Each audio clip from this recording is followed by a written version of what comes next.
My name is Teresa. I'm 53 years old, and I've been a single mother for the past 15 years. Today, I'm sitting in my car outside the university campus, watching families stream into the graduation ceremony. My son Marcus is graduating today, but I wasn't invited. For the last 4 years, he's kept me at arm's length, excluding me from every important milestone in his life. I thought maybe if I showed up quietly just to see him receive his diploma, it might somehow bridge the gap between us. I never imagined that my decision to attend would lead me to witness the most heartbreaking scene of my entire life. Before we dive into this story about love loss and the painful reality of being replaced in your own child's life, I'd love to know where you're watching from. Please hit that like button if you've ever felt invisible in someone's life.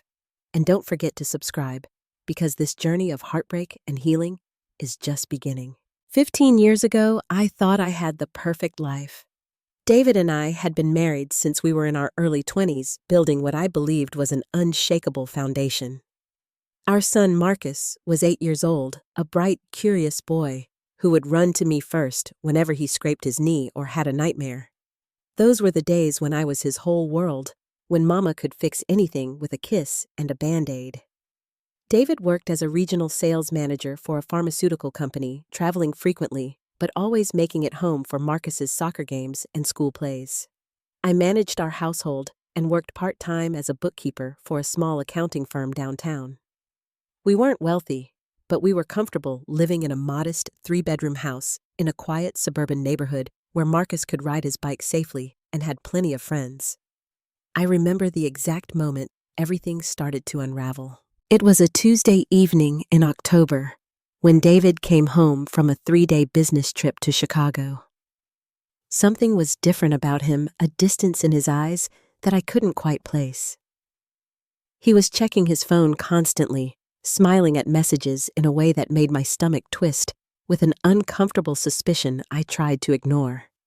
The truth came out 6 weeks later when I found text messages on his phone from Jennifer, a 26-year-old marketing coordinator from his company's headquarters. She was 12 years younger than me, fresh out of grad school, with ambitious career plans and no children to tie her down. The messages were intimate, filled with inside jokes and plans for secret meetings during his business trips. When I confronted David, he didn't even try to deny it. Instead, he told me he'd fallen out of love with me years ago, but had stayed for Marcus's sake. He said Jennifer made him feel young again, that she understood his professional ambitions in a way I never could. Those words cut deeper than the affair itself, because they suggested our entire marriage had been a lie. The divorce proceedings were brutal. David hired an expensive attorney while I struggled to afford legal representation on my bookkeeper's salary. He argued that he could provide better stability for Marcus, pointing to his higher income, and the fact that his job didn't require the long hours mine would need to cover our reduced household income. Despite my desperate fight to maintain primary custody, the court awarded it to David. I was granted every other weekend and Wednesday evenings, a schedule that felt like cruel crumbs compared to the daily relationship I'd cherished with my son. The day I had to move out of our family home into a cramped 2-bedroom apartment across town was one of the darkest of my life. Marcus seemed confused by the arrangement at first, asking why Mama had to live in a different house and when we were all going back to normal. I tried to explain in age-appropriate terms, but how do you tell an 8-year-old that sometimes adults stop loving each other, without making him fear the same thing could happen with parental love? The first few months of our new custody arrangement gave me hope that Marcus and I could maintain our close bond despite the changed circumstances. He would arrive at my apartment on Friday evenings with his overnight bag, initially clinging to me with the same affection he'd always shown. We established new traditions like pizza movie nights and Saturday morning pancakes shaped like animals. But by the time Marcus turned 10, I began noticing subtle shifts in his behavior. He seemed less enthusiastic about our weekends together, often mentioning activities at his dad's house that sounded far more exciting than anything I could offer. David had moved Jennifer into the family home within 6 months of our divorce being finalized. and she was clearly making an impression on my son. Marcus started talking about Jennifer with a familiarity that made my chest tighten. She had taken him shopping for new clothes, bought him the latest video game console, and planned elaborate weekend trips to amusement parks and museums. I tried not to show my jealousy when he excitedly described their adventures, but inside, I was screaming at the unfairness of it all. The financial reality of single motherhood hit me hard during this period. I had to take on a second job working evenings at a local restaurant to afford both my rent and the legal fees still hanging over my head from the custody battle. This meant our Wednesday evening visits often became rushed affairs, where I'd pick Marcus up from school, help him with homework over fast food dinners, and return him to David's house feeling like I'd barely had time to connect with him.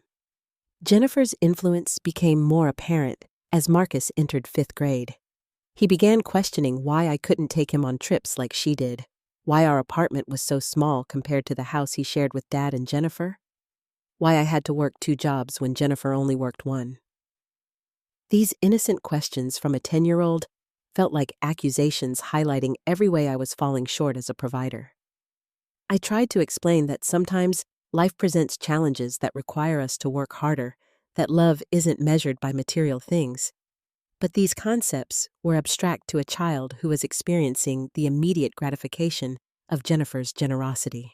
The woman who had helped destroy my marriage was now systematically replacing me in my son's affections through her superior resources. The breaking point came during one of our Wednesday dinners, when Marcus casually mentioned that Jennifer had offered to help him with his science project. He said it so matter-of-factly, as if it was natural for his stepmother to take on responsibilities that had always been mine. When I gently reminded him that science projects were something we'd always done together, he shrugged and said Jennifer had better supplies and more time. That night, after returning Marcus to David's house, I sat in my car in their driveway and wept. Through the living room window, I could see the warm glow of the home that used to be mine, could see Marcus showing Jennifer something in a book while David watched television in the background. They looked like a complete family, and I was the outsider looking in. By Marcus's 12th birthday, the pattern of exclusion had become unmistakably deliberate. I learned about his first middle school soccer game not through any communication from David or Marcus, but from a Facebook post shared by another parent.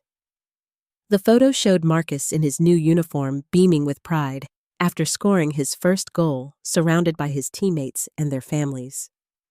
My heart dropped as I realized I'd missed this milestone moment entirely. I immediately called David, who answered with an irritated sigh when he heard my voice. He claimed he'd forgotten to add me to the team's parent communication list, but his tone suggested the oversight was intentional. When I asked why Marcus hadn't mentioned the game during our last visit, David said the boy probably didn't think I'd be interested since I'd never been involved in his sports before. This was a complete fabrication. I had attended every single one of Marcus's Little League games before the divorce, cheering from the sidelines and bringing orange slices for the team. David was rewriting history to justify my exclusion from our son's current activities. I drove to the school immediately, hoping to catch the end of practice and congratulate Marcus on his goal. I arrived to find the field empty, except for Marcus loading equipment into David's SUV while Jennifer chatted with other soccer moms near the parking lot. She was perfectly put together in designer athletic wear, looking like she belonged in this world of suburban family life in a way that made me suddenly conscious of my wrinkled work clothes and tired appearance. Marcus seemed genuinely surprised to see me, but not necessarily pleased. When I explained that I'd wanted to celebrate his goal, he glanced nervously between me and Jennifer, before mumbling a quiet thanks. Jennifer approached us with a bright smile that didn't reach her eyes, greeting me with false warmth, while subtly positioning herself closer to Marcus. The drive home that evening was filled with confusion and hurt.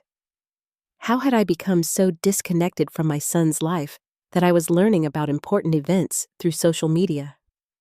That night, I called the school to ensure I was added to all parent communications, but I suspected David would find other ways to keep me in the dark. Marcus's 14th birthday party became another painful reminder of my diminished role in his life. I had planned a small celebration at my apartment, complete with his favorite chocolate cake and carefully chosen gifts I'd saved up for months to afford. But when I called to confirm the timing, Marcus hesitantly informed me that Jennifer had already organized a party at their house with his friends from school. He assured me that my celebration was still important to him, but his enthusiasm felt forced. When he arrived at my apartment that Sunday, he was polite, but distracted, clearly coming down from the excitement of the previous day's festivities. He thanked me for his gifts, but I could tell they paled in comparison to whatever Jennifer had provided. The final blow came during his middle school graduation ceremony. I only learned about it after the fact when Marcus posted photos on his Instagram account showing him in his cap and gown, surrounded by Jennifer and her extended family. I stared at that photo for hours, studying Jennifer's proud expression as she stood where I should have been, her hand resting possessively on Marcus's shoulder. When I confronted David about not being informed, he claimed the ceremony was small and that Marcus had only been given a limited number of tickets. But I knew the real reason for my exclusion. Jennifer had become the primary maternal figure in Marcus's life, and including his biological mother would have complicated the narrative of their perfect blended family. High school marked the beginning of what felt like a complete severance of my relationship with Marcus. Our custody arrangement remained the same on paper, but in practice, he found increasingly creative ways to avoid spending time with me. Soccer tournaments, study groups, and social commitments with friends all seemed to conveniently conflict with our scheduled visits. When Marcus was 16, I learned about his high school graduation, not through any communication from him or David, but through a brief text message sent 3 days after the ceremony. The message simply read, "Graduated yesterday. Thanks for all your support over the years." The formal tone felt like correspondence from a distant acquaintance rather than communication from my only child. I was devastated by this latest exclusion, but what hurt even more was discovering that Jennifer was now listed as his emergency contact at school instead of me. When I called the main office to inquire about this change, the secretary explained that Marcus had updated his information himself when he turned 16. The implications of this decision hit me like a physical blow. My son had actively chosen to remove me from his life in any official capacity. My confrontation with David that evening was our most heated exchange since the divorce proceedings. I demanded to know how he could allow Marcus to systematically erase me from his life, but David's response was chillingly indifferent. He said that Marcus was old enough to make his own decisions about relationships and that I should respect his choices rather than forcing unwanted contact. The accusation that my love for my son was somehow unwanted or inappropriate felt like the cruelest cut of all. I had never been anything but supportive, never missed a scheduled visit unless I was physically unable to attend, never spoke negatively about David or Jennifer, despite having every reason to resent them. Yet somehow, I had become the villain in this story, the inconvenient reminder of a previous life that everyone wanted to forget. I spent considerable time during this period, questioning whether I should continue fighting for a relationship that seemed increasingly one-sided. My friend Linda, who had been my closest support throughout the divorce and its aftermath, gently suggested that maybe giving Marcus space would ultimately bring him back to me. She theorized that my persistent efforts to maintain contact might be pushing him further away, especially if Jennifer was painting me as clingy or desperate. The idea of voluntarily stepping back from my son's life felt like abandoning him, but I was running out of options. Marcus had made it clear through his actions that he preferred his life without me in it.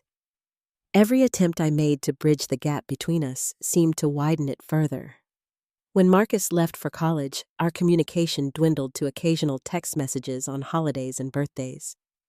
He attended a prestigious university 3 hours away, studying business administration with plans to follow in David's career footsteps. I learned these details not from Marcus himself, but from mutual acquaintances who occasionally shared updates about his academic achievements. I followed his college experiences through carefully curated social media posts that showed him thriving in his new environment. Photos of him at football games, fraternity events, and study sessions painted the picture of a well-adjusted young man who seemed to have everything figured out. Notably absent from any of these posts were references to me or acknowledgments of Mother's Day, while Father's Day consistently featured tribute posts celebrating David and expressing gratitude for his guidance. As Marcus approached his college graduation, I found myself facing the most difficult decision of our fractured relationship. Through Facebook posts from his university's official page, I learned that the ceremony was scheduled for a Saturday morning in May.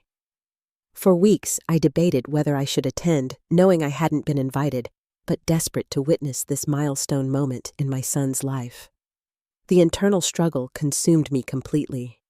Part of me felt that showing up uninvited would be crossing a boundary that Marcus had clearly established, potentially causing a public scene that would embarrass him on what should be his proudest day. But the maternal part of my heart argued that I had every right to celebrate my son's achievements, regardless of the complicated dynamics that had driven us apart. I spent countless hours discussing the dilemma with Linda, who offered conflicting advice depending on her mood and my level of desperation during our conversations. Sometimes she encouraged me to go, arguing that regret over missing the moment would haunt me forever. Other times she cautioned that my presence might create drama that could permanently damage any chance of future reconciliation.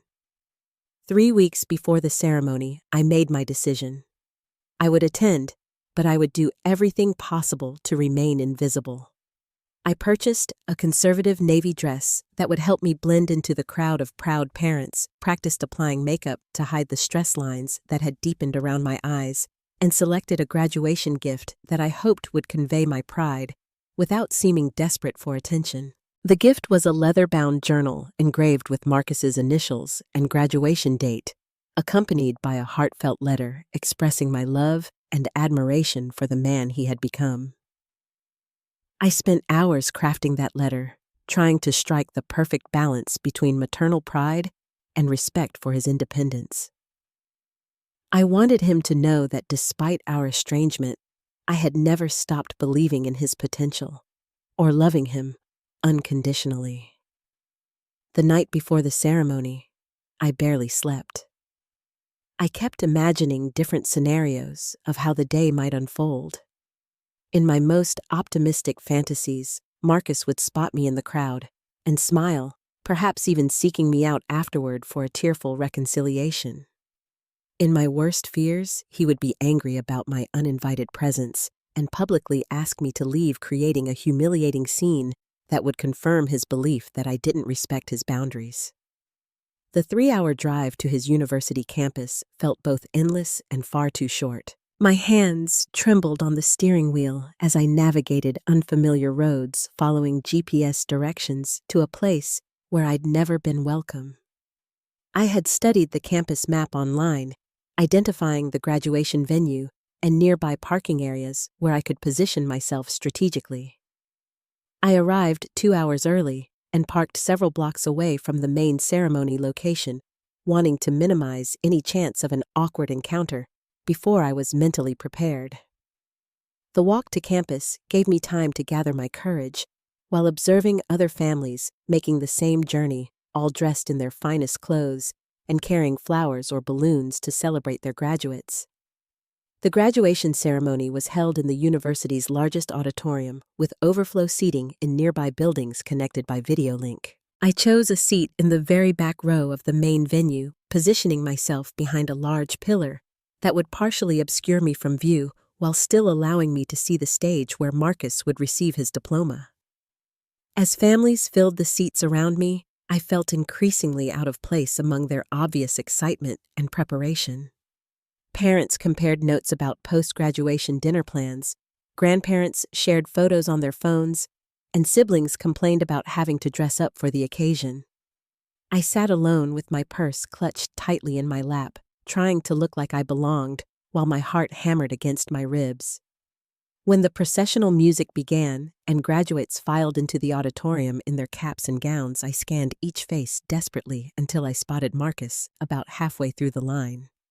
He looked so handsome and mature in his graduation regalia, walking with the confident stride of someone who had found his place in the world. My eyes filled with tears as I watched him take his assigned seat, remembering the little boy who used to practice walking across our living room to receive imaginary diplomas. The ceremony proceeded with typical academic formality, featuring speeches from university officials and the valedictorian that emphasized themes of achievement, opportunity, and bright futures ahead. I tried to focus on the speakers, but my attention kept drifting to Marcus, studying his profile and trying to read his emotions from across the crowded auditorium. When his name was finally called, I stood along with everyone else, my hands shaking as I applauded louder than anyone around me. Marcus walked across that stage with such dignity and composure, accepting his diploma with a smile that lit up his entire face. In that moment, all the pain and exclusion of the past years seemed secondary to my overwhelming pride in his accomplishment. As the ceremony concluded and families began to gather outside for photos and celebrations, I remained in my seat for several extra minutes trying to decide whether to approach Marcus or simply slip away. My original plan had been to observe from a distance and leave quietly, but seeing him in person after so many months made the prospect of walking away feel impossible. I finally worked up the courage to make my way outside, staying at the periphery of the crowd while searching for Marcus among the sea of graduates and their families. When I spotted him near the main entrance, my heart stopped completely. David and Jennifer were already there, positioned prominently for photos, with Jennifer looking absolutely radiant in an elegant white dress and professional makeup. But what shattered my heart into a million pieces was watching Marcus throw his arms around Jennifer in an enthusiastic embrace while calling out, "Mom, Jen, we did it!" The genuine affection in his voice and the natural way he sought her out first for celebration made it clear that she had completely replaced me in his mind and heart. Standing there among hundreds of celebrating families, I watched the three of them pose for photo after photo, looking like the picture of success and happiness. Jennifer's parents had apparently made the trip as well, creating an extended family celebration that included multiple generations. Marcus moved easily between them all, accepting congratulations and posing for countless pictures with the comfortable familiarity of someone surrounded by his true family. I remained frozen in place for what felt like hours, but was probably only minutes unable to move forward or retreat.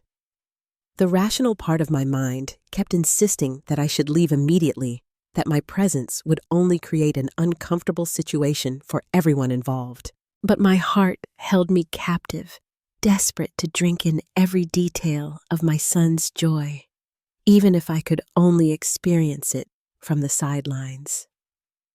Jennifer had clearly put enormous thought into her appearance for this day, and the result was flawless.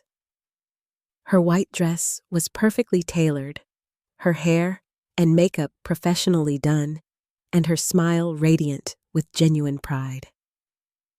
She looked like everything a mother should be on her son's graduation day, while I felt shabby and out of place in my discount store dress and nervous attempts at elegance. The contrast between us couldn't have been more stark or painful. She belonged in this moment while I was an intruder reduced to stealing glimpses of my own son's milestone from the shadows. Every laugh she shared with Marcus, every proud gesture she made toward him, felt like another nail in the coffin of our relationship. When I saw David's brother arrive with his family, expanding the celebration even further, I finally accepted the reality that there was no place for me in this picture. Marcus had built a new life with new family connections, and my role in his story had been relegated to ancient history. The woman who had given birth to him, raised him through his early years, and loved him unconditionally, had been replaced by someone better equipped to provide the life he wanted. The walk back to my car was a blur of tears and crushing disappointment. I had hoped that seeing Marcus graduate might somehow provide closure or clarity about our relationship, but instead, it had confirmed my worst fears about being permanently erased from his life. The image of him hugging Jennifer with such genuine love and gratitude would be burned into my memory forever. During the long drive home, I replayed every moment of what I had witnessed, torturing myself with the details of their obvious happiness. Marcus had looked more relaxed and confident than I'd seen him in years, clearly thriving under Jennifer's influence in ways that made me question everything I thought I knew about motherhood and love. The most painful realization was that Marcus was probably better off without me. Jennifer could provide stability, resources, and support that I had never been able to match. She had succeeded where I had failed, creating the kind of relationship with my son that I had always dreamed of having, but had somehow lost along the way. That night, I sat in my empty apartment, surrounded by photos of Marcus from his childhood, trying to reconcile the little boy who had once thought I hung the moon with the young man who now called another woman mom. The journey from complete devotion to total indifference felt impossible to understand, even though I had lived through every painful step of the process. 2 weeks after the graduation ceremony, my phone rang with Marcus's name on the caller ID. My hands shook as I answered, unprepared for the first direct communication we'd had in months. His voice sounded different, more mature and confident, as he began with an awkward apology for not calling sooner to share his graduation news. He explained that the ceremony had been overwhelming with so many family members and friends in attendance, and that he'd been busy with post-graduation celebrations and preparations for his new job. The casual way he mentioned these major life developments as if I were a distant relative being updated out of obligation highlighted just how disconnected we had become. I listened carefully to his tone, searching for any hint of the little boy who used to confide in me about everything. Instead, I heard a polite stranger making conversation with someone he felt obligated to include but didn't particularly want to engage with. When he asked about my job and apartment, his questions felt perfunctory rather than genuinely interested. Throughout our conversation, I was tempted multiple times to mention that I had attended his graduation ceremony, but something held me back. Perhaps it was fear of his reaction, or maybe it was a protective instinct to preserve whatever small connection we still maintained. Revealing my presence that day might force him to confront the reality of our relationship in a way that could push him even further away. Instead, I focused on expressing my pride in his accomplishments and my hopes for his future success. I tried to keep my voice steady and positive, not wanting him to hear the heartbreak that still consumed me whenever I thought about what we had lost. When he mentioned starting his new position at a marketing firm in the city, I offered encouragement and support, even though I knew he would never seek my advice or guidance. The conversation lasted less than 15 minutes, ending with vague promises to stay in touch and Marcus's assurance that he would call again soon. We both knew these were empty commitments, polite gestures meant to ease the awkwardness of our estrangement, rather than genuine intentions to rebuild our relationship. After hanging up, I sat in silence for a long time, processing the strange mix of gratitude and grief I felt. I was thankful that Marcus had reached out at all, that he still felt some obligation to maintain contact with me. But the formal distance in his voice confirmed that I had truly lost my son, not to death or tragedy, but to the simple passage of time and the influence of people who could offer him more than I ever could. Over the following months, I began attending a support group for parents who had become estranged from their adult children. The group met weekly at a community center downtown, and I was surprised to discover how many other mothers and fathers were struggling with similar situations. Some had lost relationships due to addiction or mental illness, others because of divorce and remarriage dynamics like mine. Meeting Maria, a woman whose daughter had cut off contact after choosing her stepfather over her biological father, provided unexpected comfort. Her story wasn't identical to mine, but the emotional landscape was familiar.